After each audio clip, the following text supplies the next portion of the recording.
அனைத்து இந்திய அண்ணா திராவிட முன்னேற்ற கழகத்தை பிளவுபடுத்தி உள்ளிருந்தே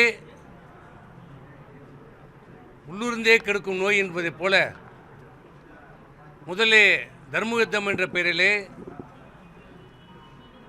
இந்த கழகம் அம்மாவின் மறைவிற்கு பிறகு ஓரணியிலே எந்த பிளவும் ஏற்படக்கூடாது, கழகத்துக்கு எந்த சேதாரம் ஏற்படக்கூடாது என்று அன்றைக்கு அம்மா உயிரோடு இருந்தபோதே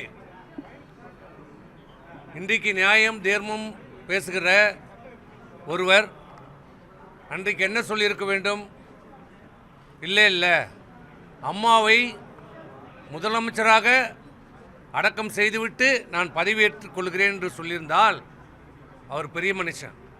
ஆனால் அன்றைக்கு பதவி ஆசை, பதவி வெறி, யாரோ சொன்னார்கள் என்று யாரோ சொன்னால் கூட இவருக்கு எங்கே போய்விட்டது.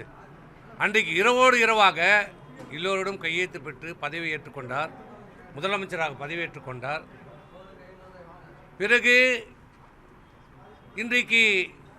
அன்றைக்கு அவருக்கு யார் எதிரி? அவருக்கு தேவைப்பட்டால் நண்பர்கள், தேவைப்பட்டால் எதிரிகள், இல்லை என்றால் துரோகிகள். அவருக்கு பதவி கொடுத்தால் நண்பர்கள், பதவி இல்லை என்றால் அவர்கள் துரோகிகள் என்று சொல்லி காலத்துக்கேற்ப, நேரத்துக்கேற்ப, சூழ்நிலைக்கேற்ப பச்சோந்தி நிறம் மாறுவது போல் அப்போது நிறம் மாறிக்கொண்டிருந்த ஒருவர்